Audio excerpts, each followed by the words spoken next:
Hello, everybody. Good morning and welcome to Live at the Waterhole. We're first up. We're in the Greater Kruger National Park at the Djuma Waterhole. My name is Ralph Kirsten. What does the bush hold in store for us today? Well, you'll have to sit back, relax, and watch as the animals come down for a drink to quench their thirsts and to cool off.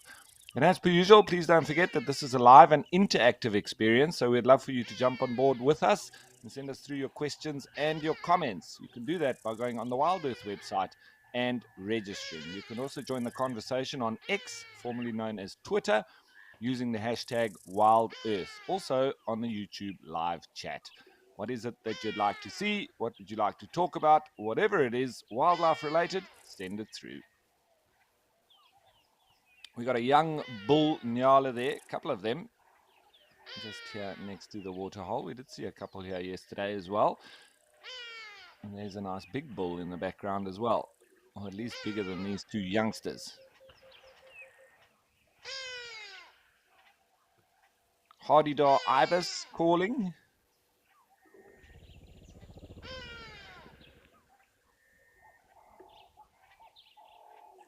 Ringneck doves or Cape turtle doves.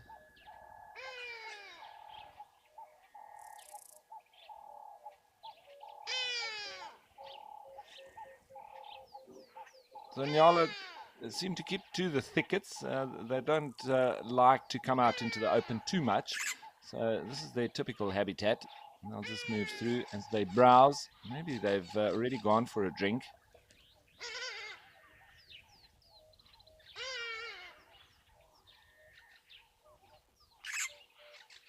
These young males starting to take on their adult coat. As you can see, the adult there in the background. But when they are young, they look very much like the females.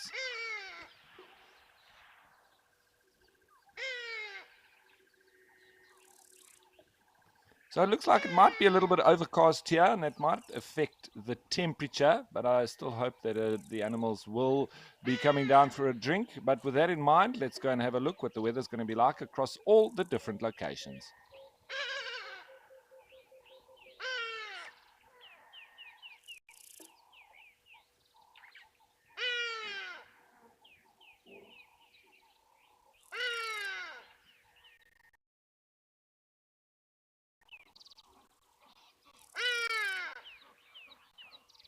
Okay, well, we won't have a look at the weather just yet. I'll do that in a little while. For now, sticking here in a little bit of an overcast weather, I do believe. The sun's not really piercing through. It's been hot all round, but there has been a splattering of rain as well. So I wonder if they might get some here at Djuma.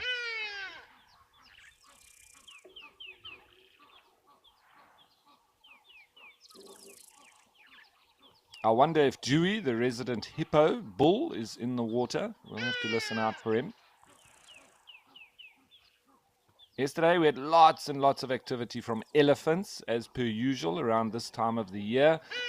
It's very hot towards midday, so maybe today is going to be the same.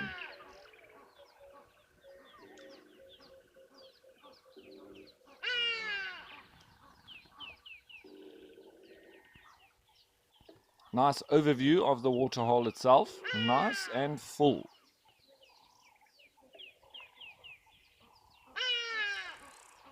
Always got to keep your eyes peeled for any movement of predators. There might be, if we're lucky, some leopards hiding there in the thickets. Oh, and speaking of the hippos, there they seem to be. Looks like Dewey's got a friend.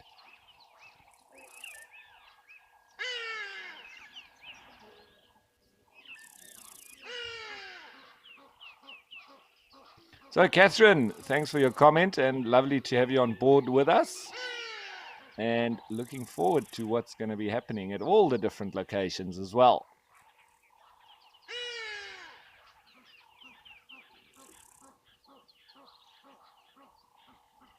Very calm here. Doesn't seem like there's much wind to speak of. And the hippo is just keeping cool in the water. One of the animals that struggle to thermoregulate. So spending lots and lots of time in the water.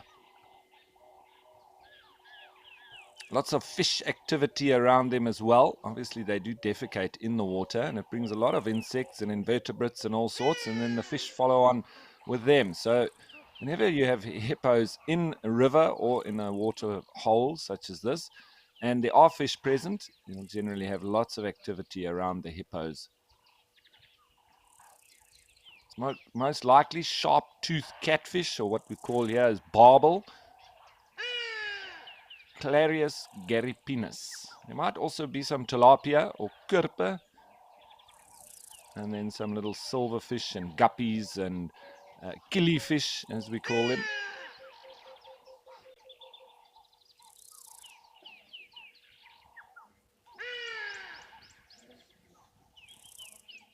So the catfish can also survive through periods when it's very dry. They'll just sort of encase themselves in the mud, and they can stay for extended periods in that mud as long as they stay moist, and they can survive until the rains come. But obviously there would be a die-off of the other fish.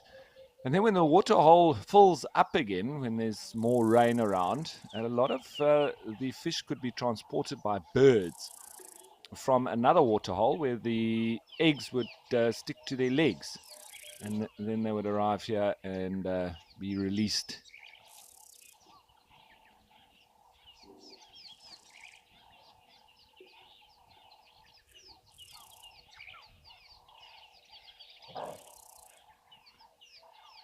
That sounds like an alarm call.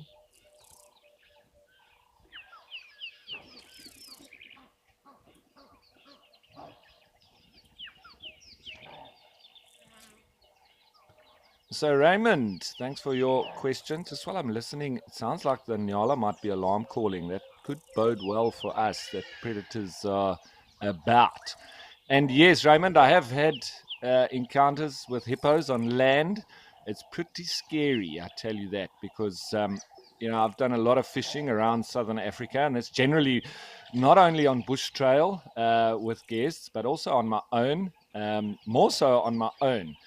Walking along the banks of the likes of the Zambezi River and in the Kavango as well.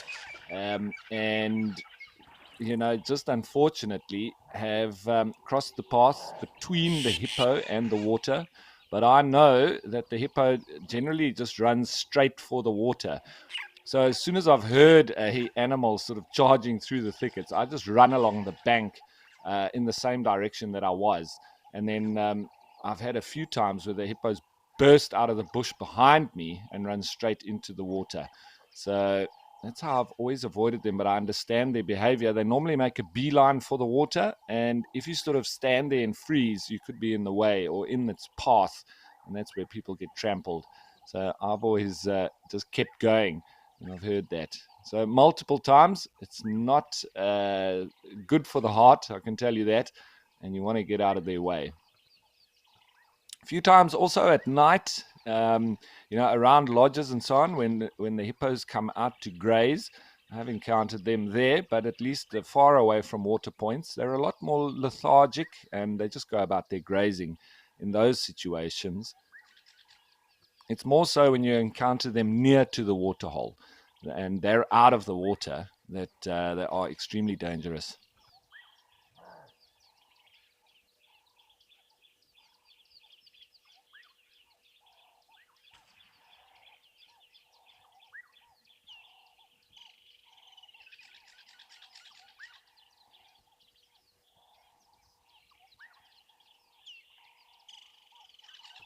There's a woodland kingfisher calling there as well. I'm just listening out for these alarm calls. I think it's from those Nyala that we saw, and they're still doing it. That could be a leopard, lions, something like that. And with it being overcast, it does bode well that they might be a little bit more active. So we'll keep listening out. There's also a blackback puffback calling. In Afrikaans, lovely name. They call it a sneeuwballetjie, because when it displays, it sort of shows and looks like a little snowball. All this white.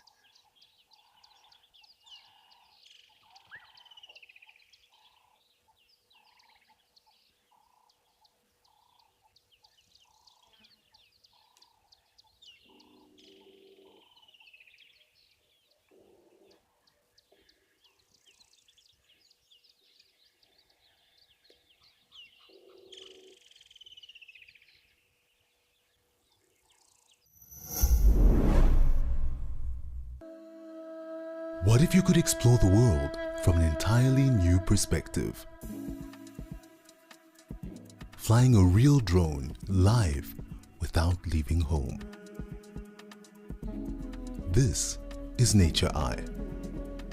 Discover our planet's landscapes with a personal guide and a powerful camera. Every flight helps conserve the locations you visit.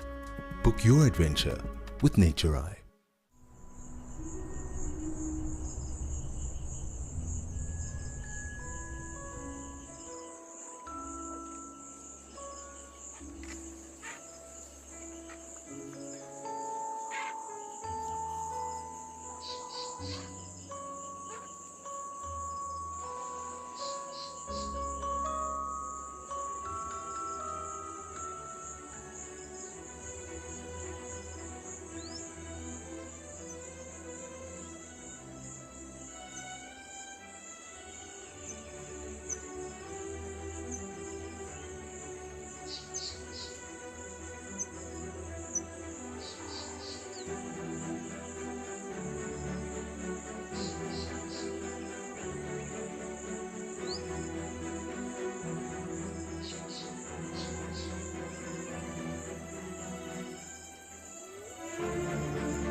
So the Zinyala have gone quiet, but they may have moved off and gotten out of the area. Somewhere around here, there's some, or a leopard, maybe those two that we've seen this morning.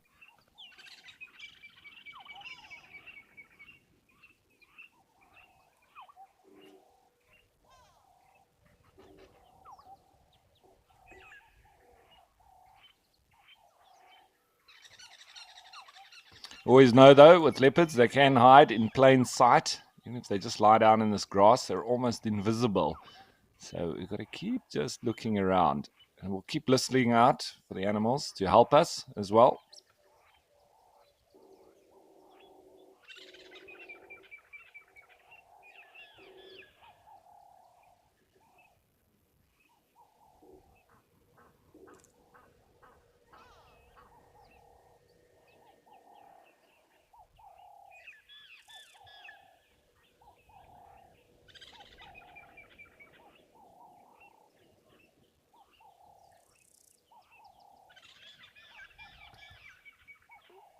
So those will be Meaves starlings, or the long-tailed starlings, making that very chatty call. There's a couple of blacksmith lapwings just working the shoreline.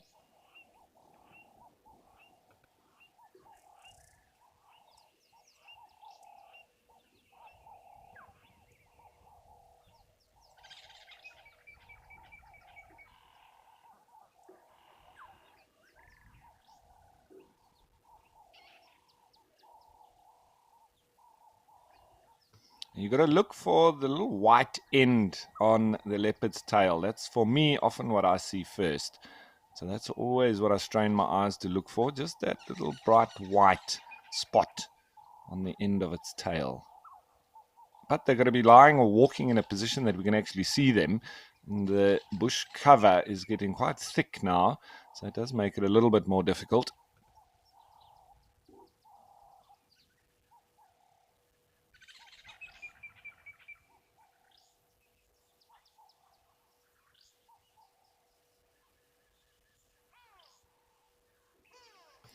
There's a grey go-away bird calling now as well. I saw one sort of clumsily land in one of those bushes there.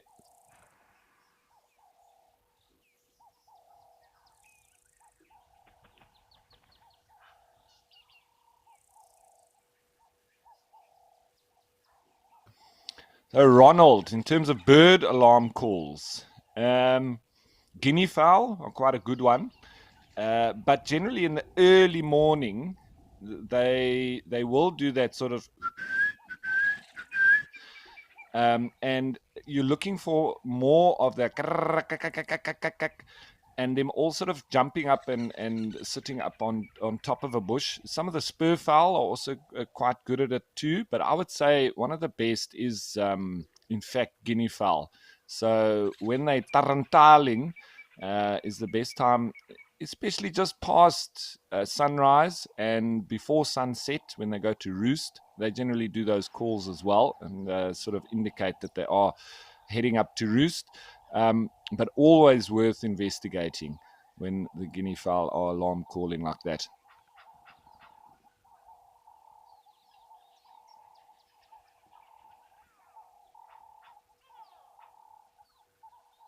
You can also use the grey go-away bird. Sometimes they will quack, quack, quack, quack, quack, quack, and they continue with it.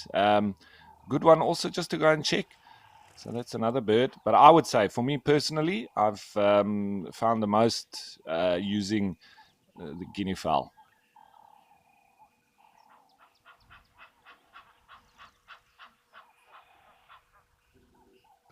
There's Egyptian geese calling now.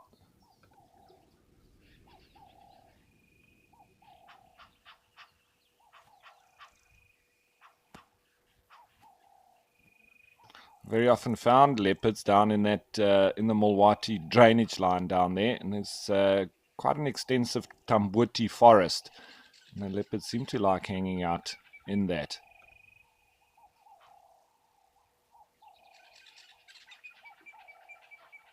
Sometimes what you also find is when the animals start alarm calling when there's a predator there, especially with leopards, they like to leave the area. They don't like to be constantly barked at, and it's giving away their position. So whenever they sort of are spotted and there's lots of alarm calls, they generally slink away and try and get out of view again. And then the bush quietens down, and then they can return to their stealthiness.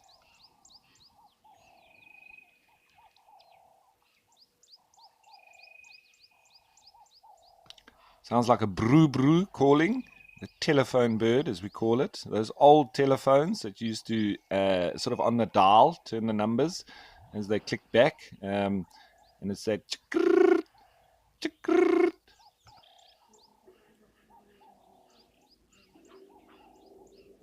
There's our Egyptian goose with the little chicklets. The gucklings with an Egyptian goose actually being closer to the shell ducks. So it's more of a duck than a goose, but we do call it an Egyptian goose nonetheless. It sounds like one. It's sort of almost in between. So that's why we call them gucklings. And all 6 accounted for. There were 7, so 1 disappeared rather early on, but these 6 look like they're doing well.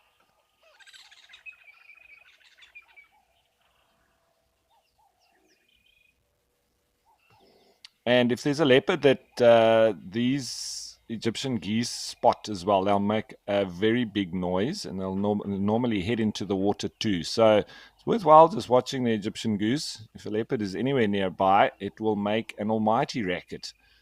So a good indication.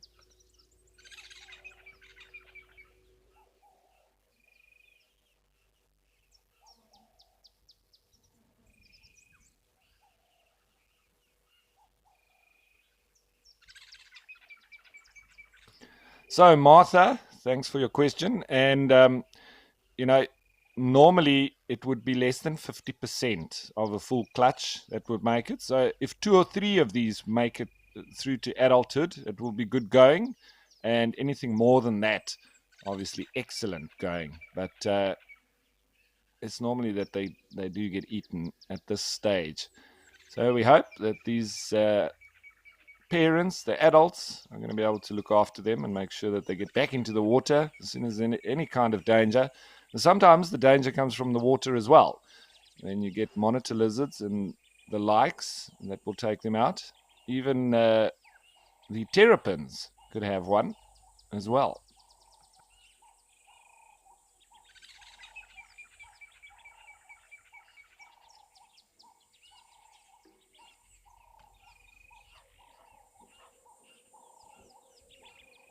So jackals will also go for them, and any of the small predators, African wildcats, the caracal, as I say, jackals.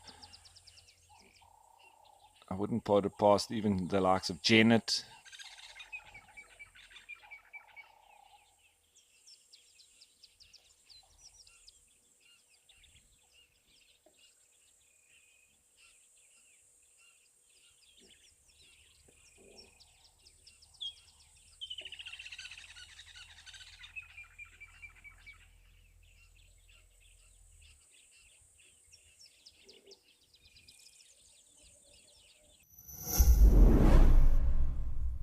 Eco Training's professional field guide course can make your dreams a reality.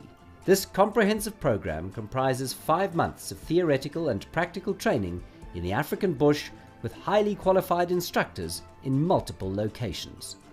Enroll today and receive 5,000 Rand off using the promo code. If you've just finished school or tertiary education and you want to head into the wild, Eco Training's professional field guide course is for you.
So the signs are there that there's a predator nearby here.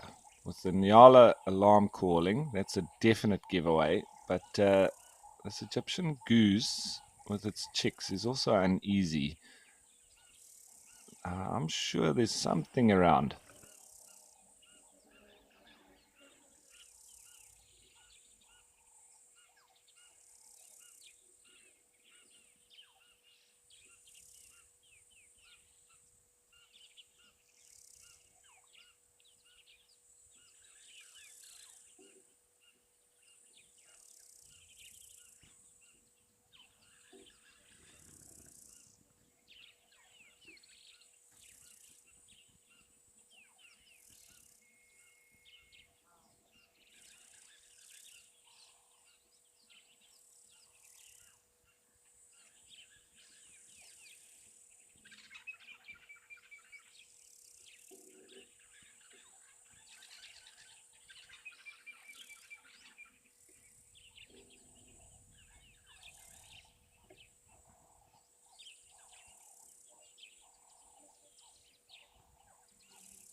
There's a great go-away bird on the top of the bush there.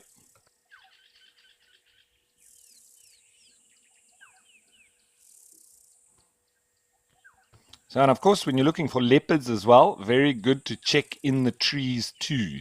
And a dead giveaway is sort of legs hanging down. They normally find themselves a nice thick branch to sleep on. They're out of harm's way. Not many animals can climb trees. So, and then they can catch themselves a nice snooze as well, not really having to worry about anything.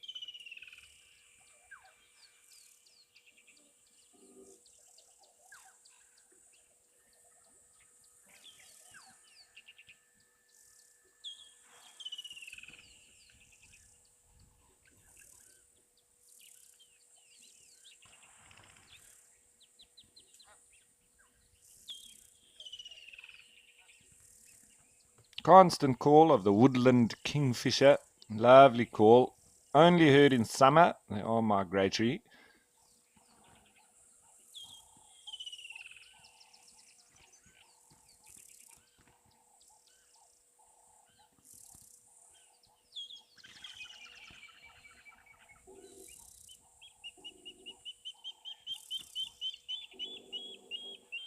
Those are the water thickneys calling now. We're just checking this tambuti as well, just making sure there's not a leopard in it.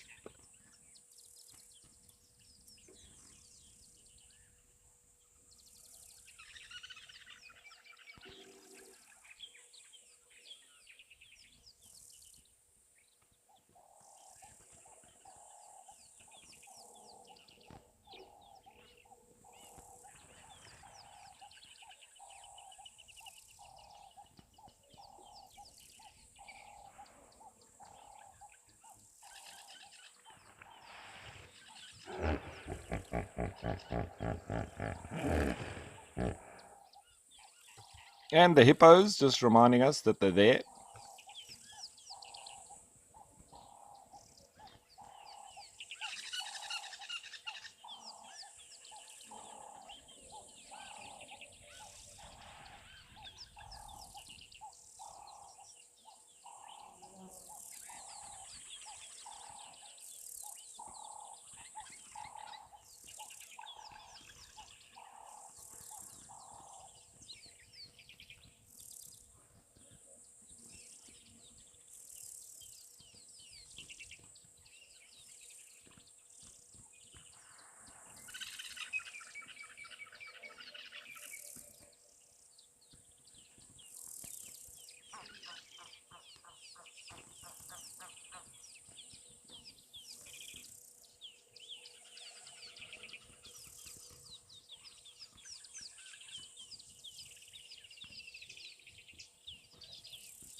So just having a look at this big tree here, I see what I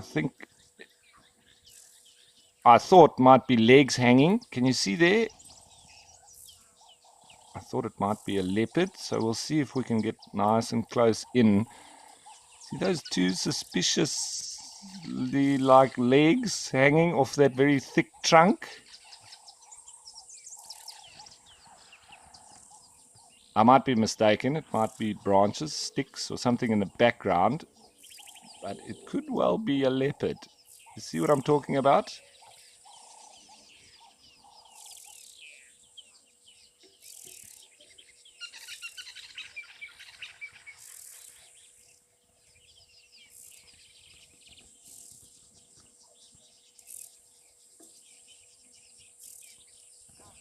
It might be in the background, but just as that thick stump goes up, just off of that on the right is what I thought were two legs hanging down.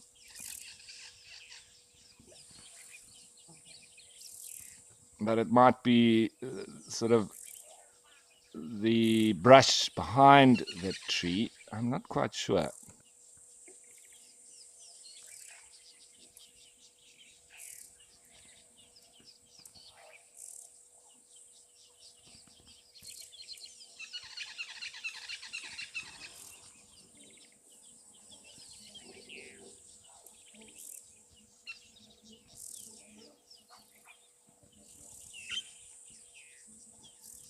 I think it might be two stumps of smaller trees in the background, but always worth a look with leopards. I always say to my guests, we'll rather stop for rocks or a tree with nothing in it than miss the leopard. So always worth a good look.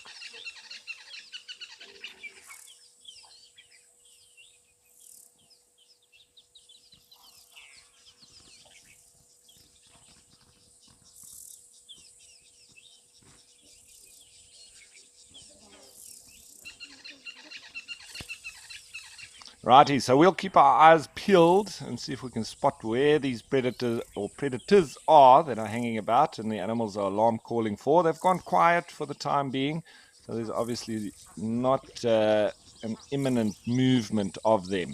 So with that in mind, I think we'll change of place for now and let's go to the Madikwe Game Reserve and Jamala.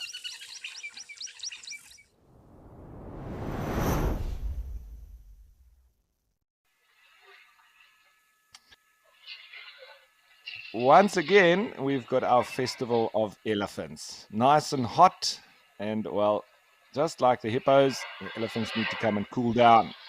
Now they can put on a show for us. What a sight this is.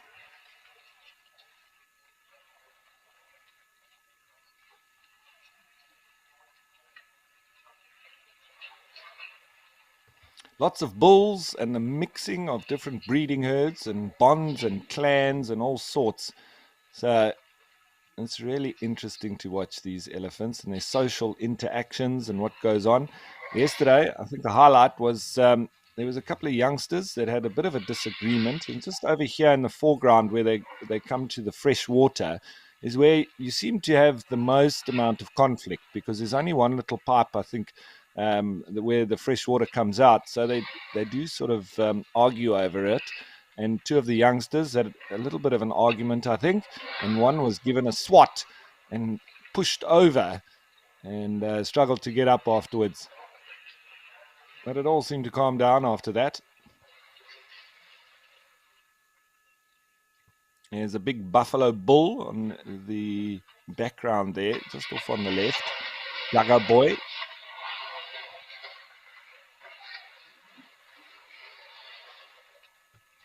Youngsters having a swim as well. There's one straight off on the opposite bank there, having a wonderful time.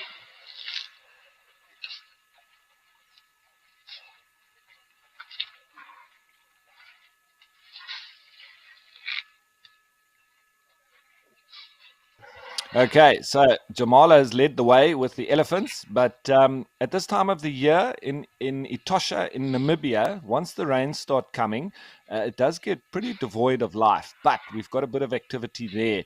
So I think we'll head over there and we'll come back here in a little while.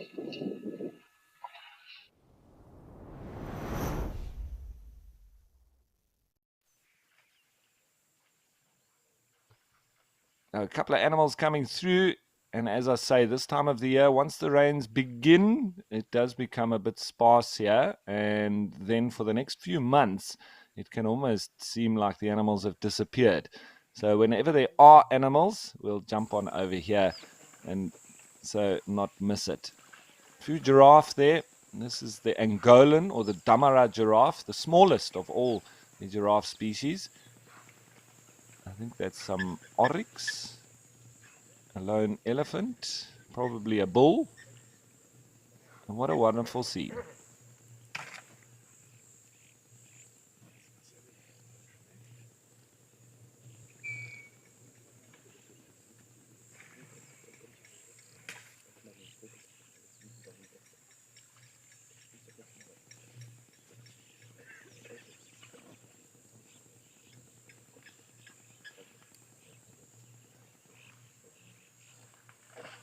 But make no mistake, even when the rains come in these parts, it's still extremely hot. And generally, day to day, it will get into the 40s. Yeah, a couple of oryx there. There's a springbok or two moving through as well.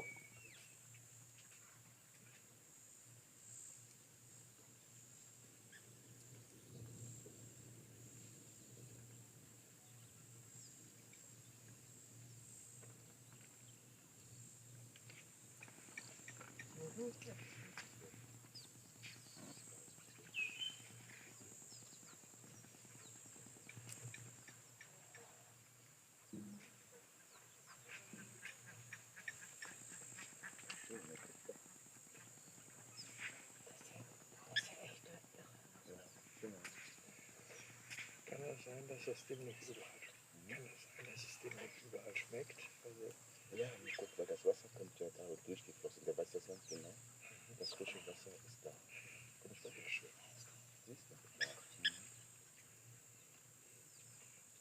Und wenn man, wie gesagt, jetzt hier lebt oder so. So just so that you know as well, this camera is just above the sort of viewing area for this waterhole at the camp. So you very often have the guests and you might hear different languages, German, Spanish, French, Italian, Afrikaans, all sorts. But it's just because it's at this particular spot where, you know, the guests are also able to view from here that we may hear those voices in the background.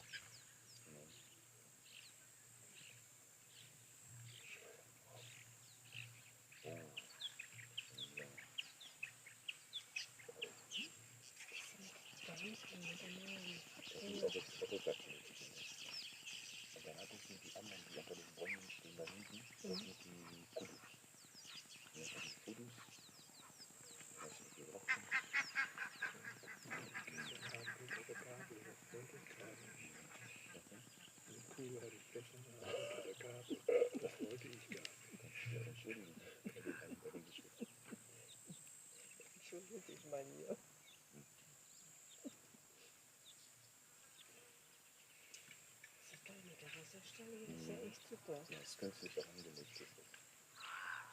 Aber ihr seht ja, dass da so viel in Pflanzendunk und alles. So, Jackal, this is the thanks for your question. This is the Damara that we call locally in Namibia, or the Angolan giraffe, which is really the official name of this particular species of giraffe, and it is the smallest. All of those species, they're very well adapted to live in more sort of arid conditions, and also because they're smaller, they're able to survive in more rocky environments as well. So you get them right through all the way into Damaraland, Kokaland, heading into the rocky desert. So they're able to survive with less water, as well as in an extremely rocky environment. And if you had to put the southern giraffe, which is the more common one that we get around southern Africa, as well as the Maasai giraffe in the same kind of conditions, they would very easily break their legs and also succumb to the very dry conditions. So these guys are more of a desert adapted giraffe of the different giraffe species.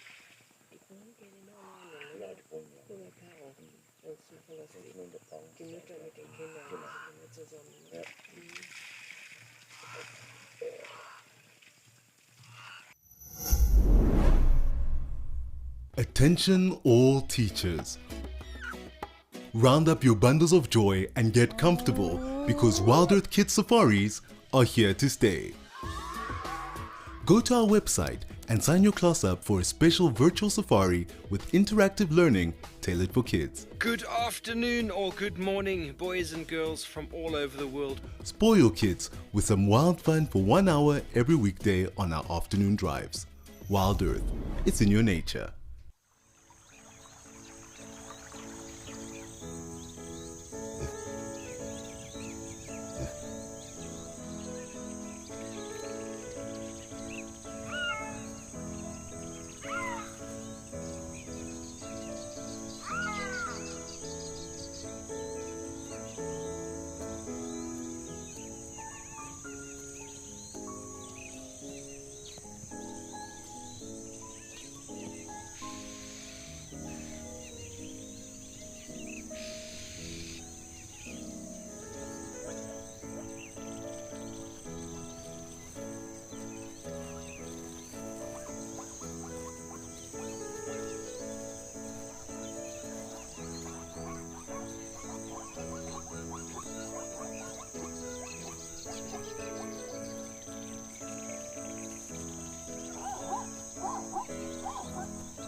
So the Etosha National Park was proclaimed as a protected area in 1907, and it was once the largest game reserve in the world, estimated to cover around 80,000 kilometers squared or 8 million hectares.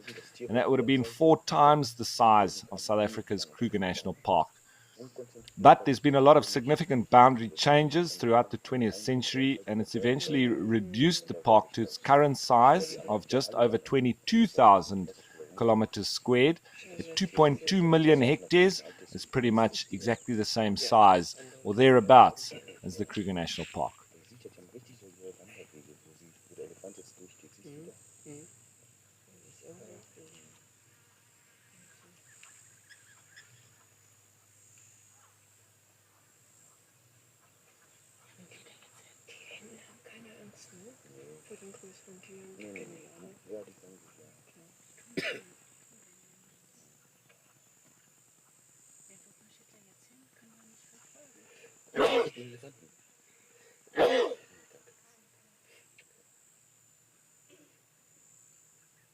So, and obviously, Etosha is, you're not allowed to drive off-road. As with the main Kruger National Park, it's only on the sort of private land areas that have been opened up to the greater Kruger. But those are the only areas where you can drive off-road. There's no off-road driving allowed in Namibia, but there is in Etosha. But there is a very good road network, and it all goes around the Etosha Pan itself, which is where the most abundance of wildlife is.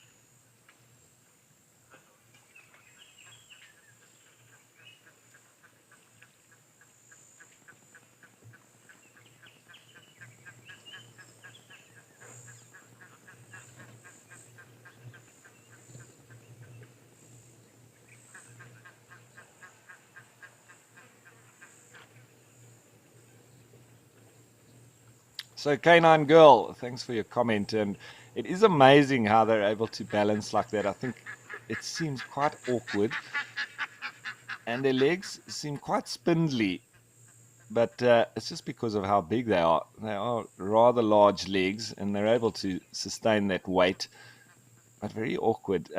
But I think the rocks do help. It sort of stops them from sliding. I've seen giraffe when it is rather slippery, and when they do that kind of splits, I think it can be even more awkward for them. So in those situations, they do more of that little kneel forward. And I think in so doing, they gain better traction and grip without then splitting out too far.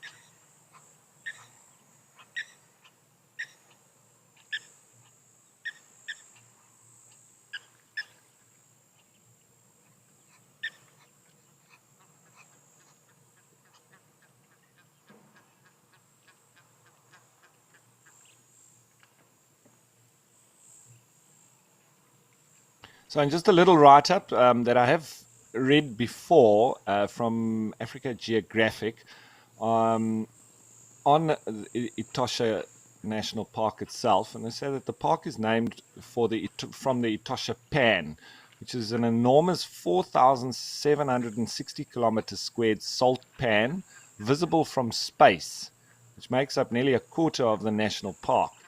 The desiccated and bleached soils of the pan are dry for most, if not all, of the year. The word Etosha is said to have originated from the Ndonga word for Great White Place, an accurate description of the chalky and desolate landscape. Oh, these Egyptian geese have also got little chicks. They're going to have to work hard to look after them because there's an abundance of jackals here that come around through the night, but starting off at sunset and finishing at around sunrise. So they do look like they've gotten themselves quite big already, though. They're about double the size of those ones at Djuma.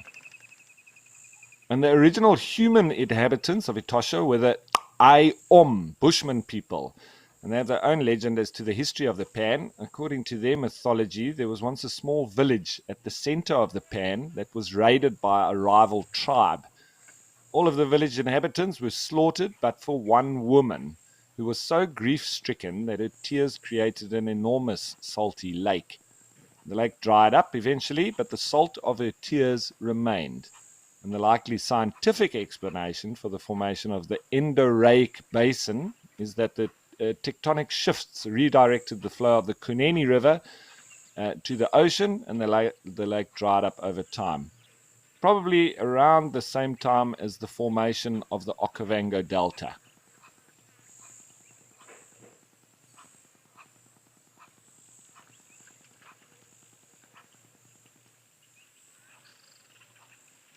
I've had some of my best honey badger sightings in Etosha. Numerous occasions, numerous different places where I've seen them, from just north of here at Okukuyu to at Halali, and also in the Namatoni region as well. So lots and lots of honey badgers, and this is just a seriously wonderful and world-class game reserve.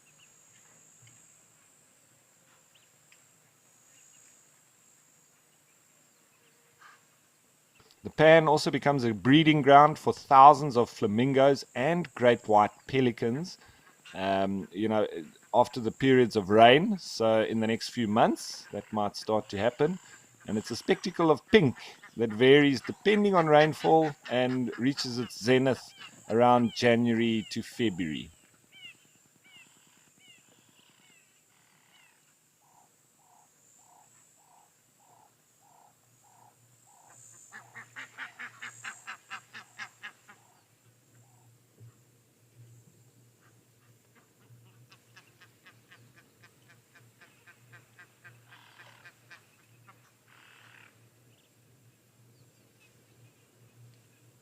You can actually see the heat waves off in the distance there. And it's not only the sun that's beating down, it's the reflection from all of this white calcrete rocks that sort of makes it like a pressure cooker. Very, very dry though, so you don't have humidity, and it does sort of at least help a little bit, especially when you're at about 45 degrees. If that was added with humidity, it would be incredibly difficult in that heat.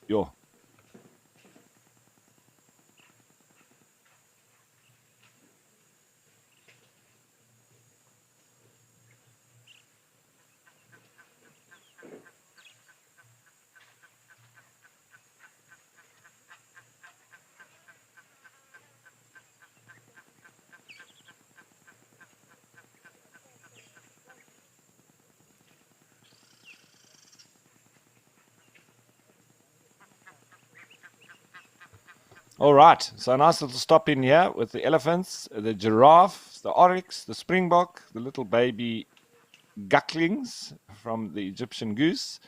But a nice stop here, and I think it's time to head back to Madikwe.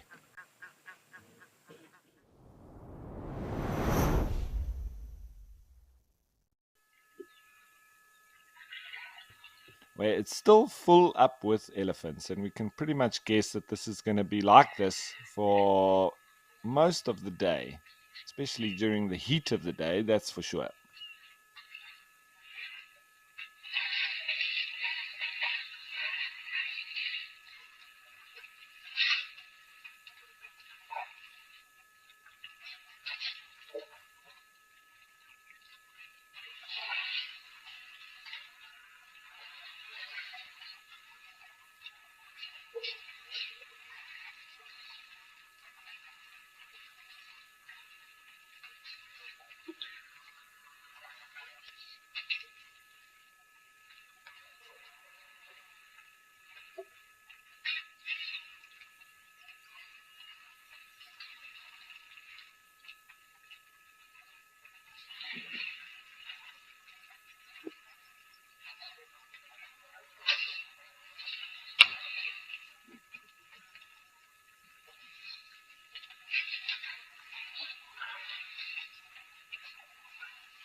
So I've just done a quick count, and I've got to 33 individuals in the picture now currently. So there's upwards of 30 elephants here, maybe closer to 40.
And there's a number of elephants off in the background as well that I didn't count. There's some in the shade of what I think is a leadwood tree on the left, and then dotted around in the bush as well.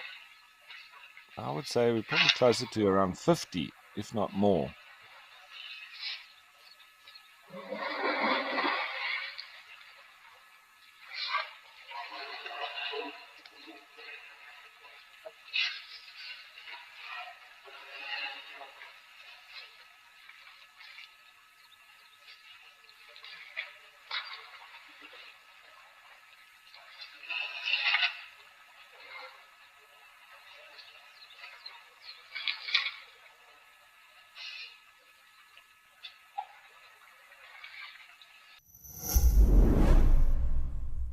Hickory dickory dock, the kids ran to the spot. The clock struck 4, the kids sat down, hickory dickory dock. Our kids safaris bring interactive entertainment and learning to the future protectors of our world for 1 hour every weekday during our safari drives. Watch it live on your nearest device. Don't miss out on the fun. WildEarth, it's in your nature.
Wow, great vocalizations there. Seems like a little bit of a disagreement, and the disagreements seem to come over the fresh water. And they're all sort of fighting to get in and have a drink.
It's a bit difficult to work out exactly which individual is the one vocalizing. But I'm pretty sure it's these ones here by that fresh water.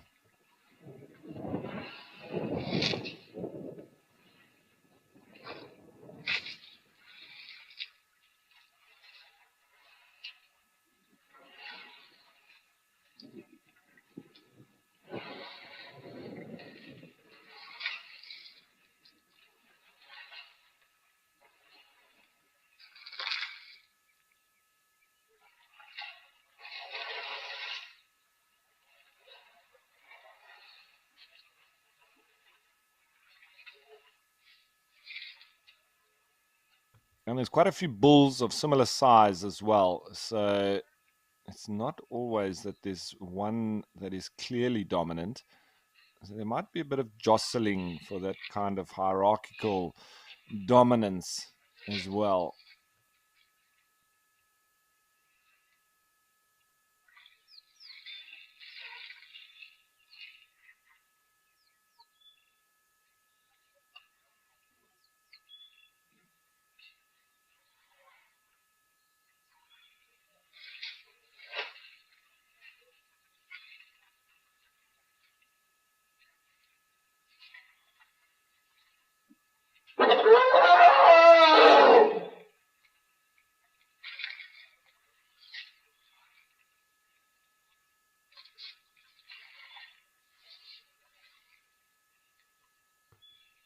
Definitely one of the individuals here near to the camera, but which one?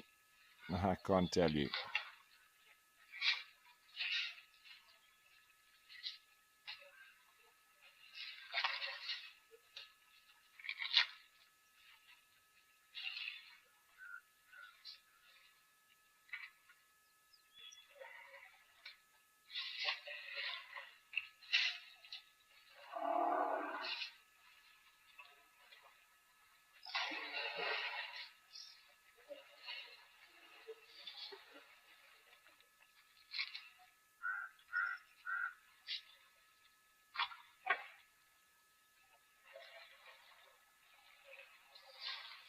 So Alice, who's 9 years old, thanks for your question.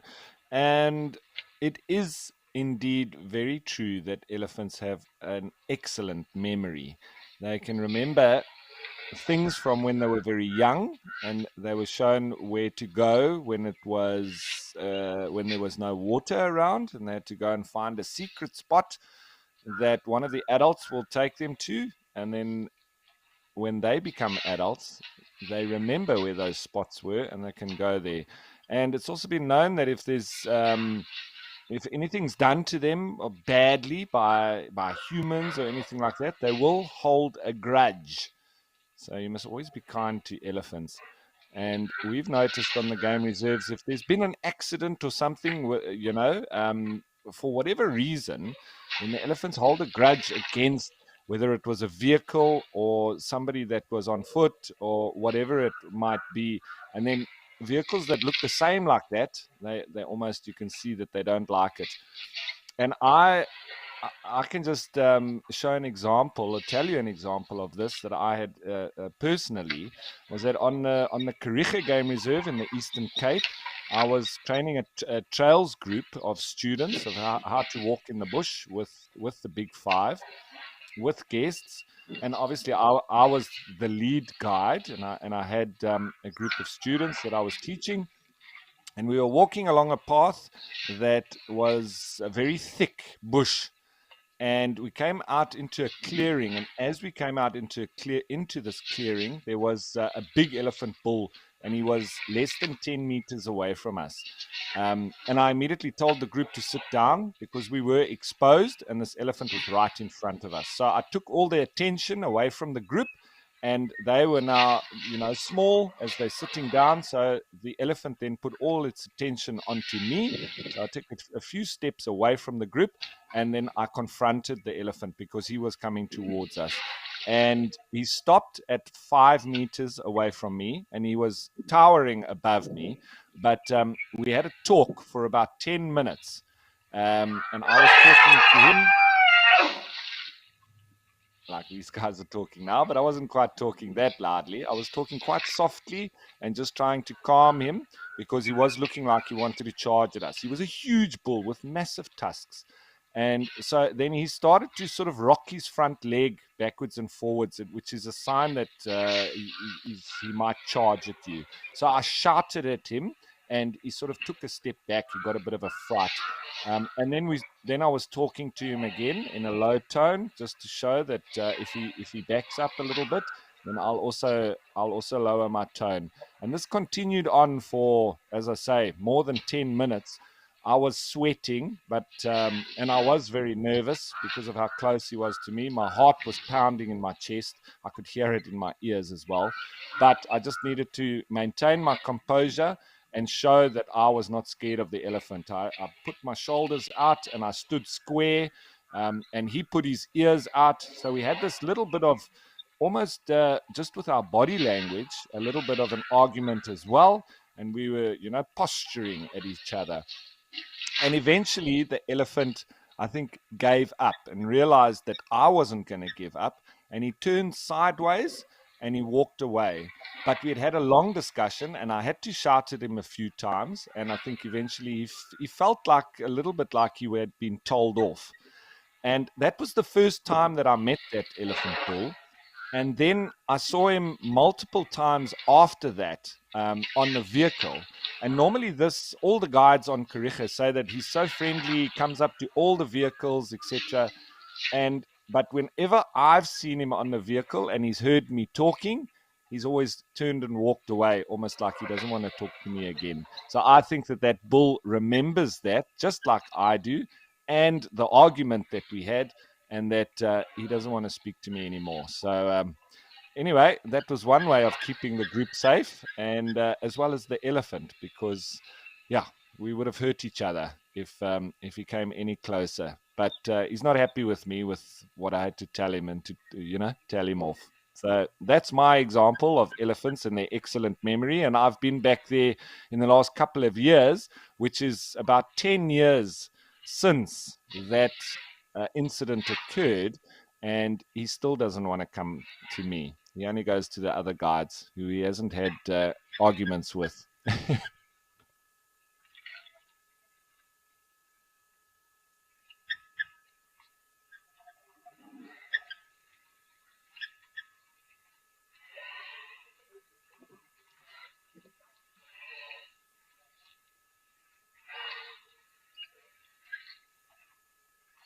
And then on other reserves, when I've gotten to know the elephants, and I always talk nice and softly to them, it's almost like as soon as they hear my voice, they come over to the vehicle. It's incredible.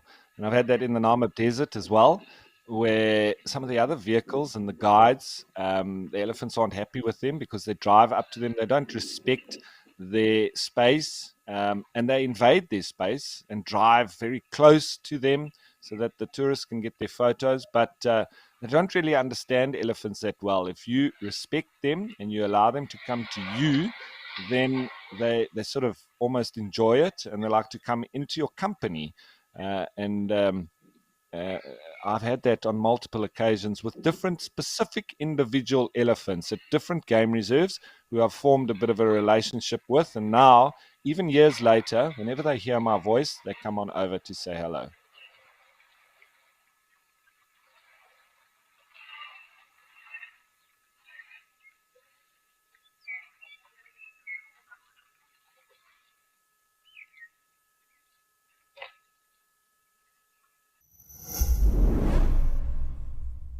Cheetahs are one of nature's prolific gems. Jump on safari as we celebrate International Cheetah Day. Alongside an interview with the woman who established International Cheetah Day, Dr. Laurie Marker, we will search for cheetahs live across Africa and share some of our best cheetah sightings from over the years. Join us for our cheetah chase. WildEarth, keeping up with the fastest land mammal on Earth.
So, Jesse, thanks for your comment. And absolutely, there's something very calming about listening, watching, observing elephants, except when suddenly there can be a bit of an argument that erupts, or there's a bull in must that's pursuing females, or there's some kind of altercation. You see there on the opposite side that buffalo bull is just walking in the mud, but he's getting a trunk thrown at him by that elephant. And he can't really move very quickly because he's very old and he's in the mud. But just watch what's happening there now. That bull is trying to defend himself and the elephant trying to get rid of him.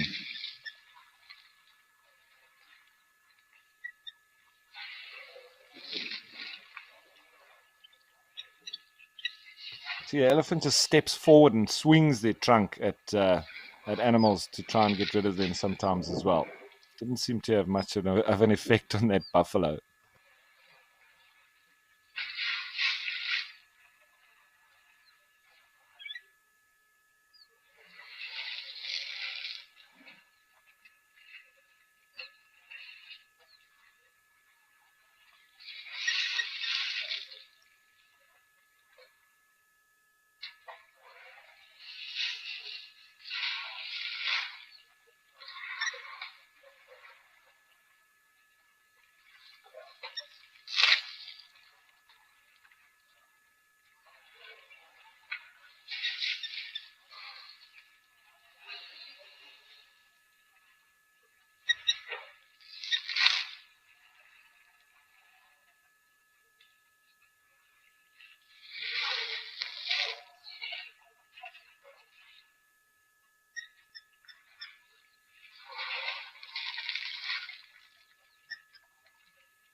So I always try to do a little bit of research, and while we've spoken on a lot of different topics on elephants at length, we'll just try to find something new. And I found an excerpt from The Elephant Don, which is about the politics of a pachyderm posse by Caitlin O'Connell.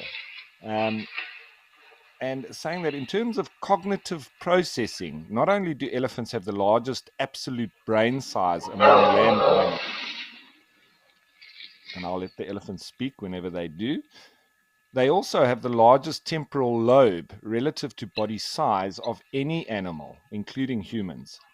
The temporal lobe is that portion of the cerebral cortex devoted to communication, language, spatial memory, and cognition. Given the temporal lobe's relative size in the elephant, there's every reason to suspect that elephants may be capable of far more complex cognition than is currently understood or documented.